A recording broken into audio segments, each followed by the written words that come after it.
If you're at all involved in corporate innovation, you probably have heard of horizon planning or the horizon model. Man, it's a mess and it's not originally for quote unquote innovation, right? And so innovation has really kind of messed it up, but it needed updating anyway.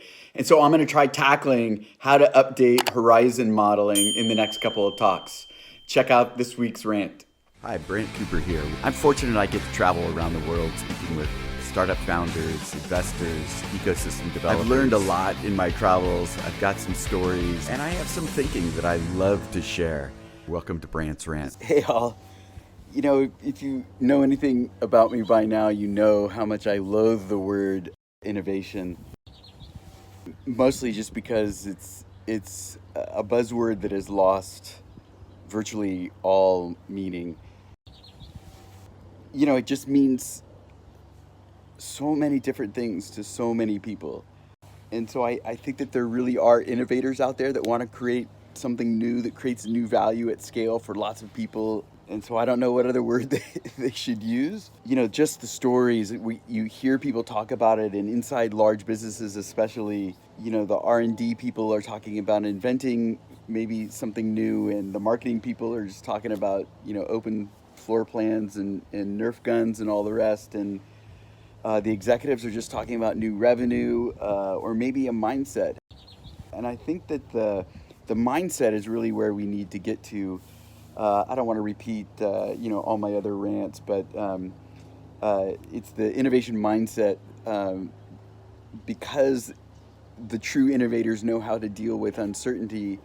Then that's the mindset that we want. And it's that mindset, that learning behavior that we're born with that we need to bring to the table during times of uncertainty. But one of the more perplexing parts of, you know, sort of the whole innovation industry out there that talks about, breakthrough innovation and disruptive innovation is the horizon planning and the ideas around the horizons. And I think it's a very valuable idea. But it's another one of these things that has sort of been co-opted by the innovation industry, and I'm not exactly sure how it happened or why, but I think it causes, you know, a lot of confusion. It causes damage in planning. And so I thought I would take a step back and maybe talk a little bit about horizon planning. So most people don't know that I think that the horizon model comes from a book called The Alchemy of Growth. Here it is. And so authors are Mehrdad Baghi, Stephen Coley, and David White. It was published by McKinsey, the consultant firm. They get a lot of things right. And they barely mention the word innovation in the entire book. Because originally, horizon planning, the horizon model, didn't have to do with innovation. It had to do with finding new revenue streams or finding growth. And so that's what it was in service to. Now, of course, innovation might play a role in that because innovation is one way that you might achieve the growth. And so here again, I think that by the innovation industry sort of co-opting the horizon model, we've lost touch with what the original concept was, which then it separates out horizon planning from the strategic direction and the strategic initiatives that the company needs to undertake in order to find that growth. In the original model here in the Alchemy of Growth, Horizon 1, again, thinking it has nothing to do with innovation, Horizon 1 has to do with protecting the core business. And so you can also, you know, sort of extend it. I don't know if you can see that chart there now. And so you're protecting and you're extending the core business.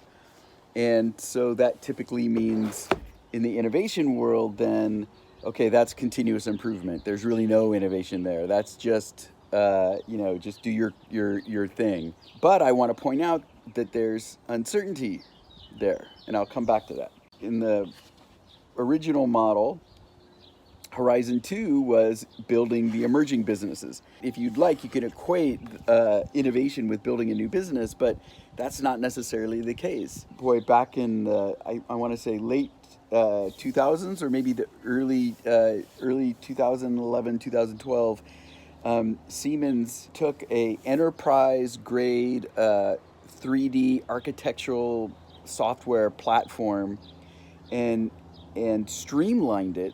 And so that was all sold like B2B, right? Enterprise sales into the biggest corporations. And they streamlined the product and turned it into a web app, or at least a small business app, and sold it via the web. That's a new business in this context. And that's not quote unquote innovation, or at least it's not creating something new that drives new value for at scale. It's taking something existing and actually stripping it away in order to serve a new market. So yeah, we could call that innovation. It all depends on how you define it, man. And so then the H3 then is you're creating sort of the future business. And so what you have to do is, so what these authors say is create viable options, and what you're doing is creating viable options for what might have to fundamentally replace existing revenue streams. And I guess to beat a dead horse, that doesn't necessarily mean innovation. It certainly doesn't mean breakthrough innovation or disruptive innovation. And so this is the way that the innovation industry has co-opted the horizons.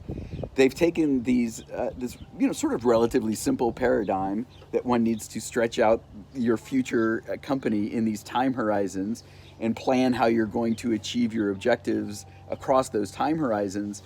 The innovation industry has taken those and said, oh well, H1, that's continuous improvement, and H2 then is incremental innovation, and H3 is breakthrough innovation, or some people say H2 is breakthrough and H3 is disruptive.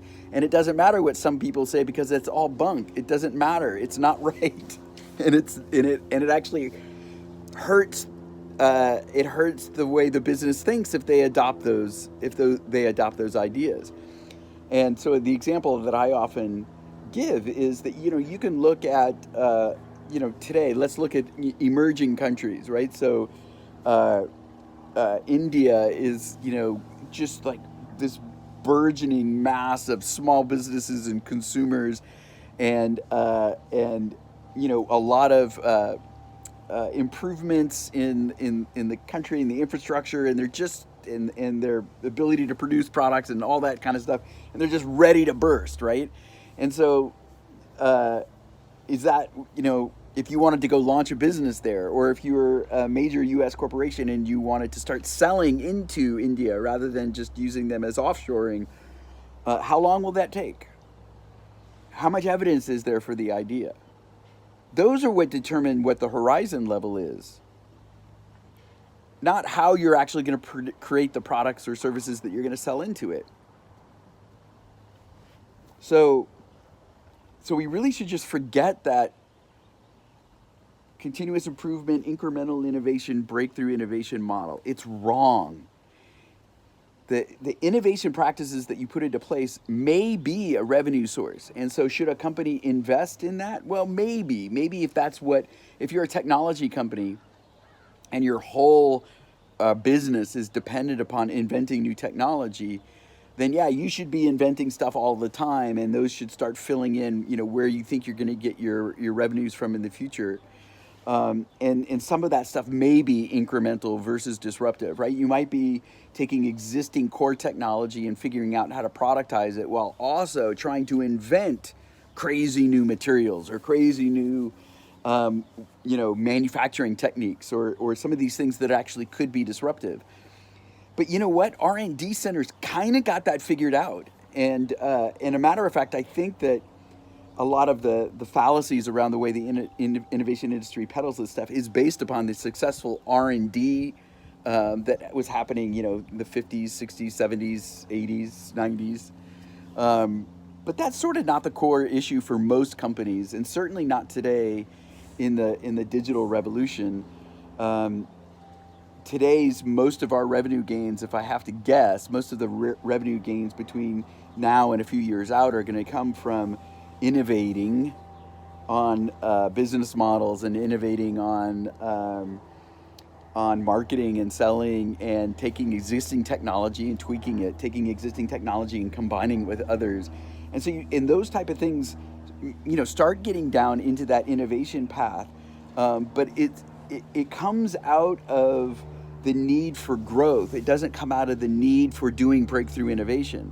There is no need to do breakthrough innovation for a vast majority of companies in the world. And so, some people then try to equate inventing a new business model with inventing technology. But that's BS as well, if you ask me, because none of these companies are inventing new business models. They're applying other business models that already exist inside of a business that's new to that business. Well, that's not breakthrough innovation. That's not disruptive innovation. So stop calling it that. Hey, thanks for listening to Brant's Rant. If we're choosing capitalism here as a society, then let's make it work for a better world. If you'd like to join me as we redefine capitalism for the 21st century, go to beatcoop.co/D4A. Also, if you have a pressing issue that you're facing in your innovation group, your product group, your startup, and want to join me on video, see the link below. Subscribe, like, see you next time.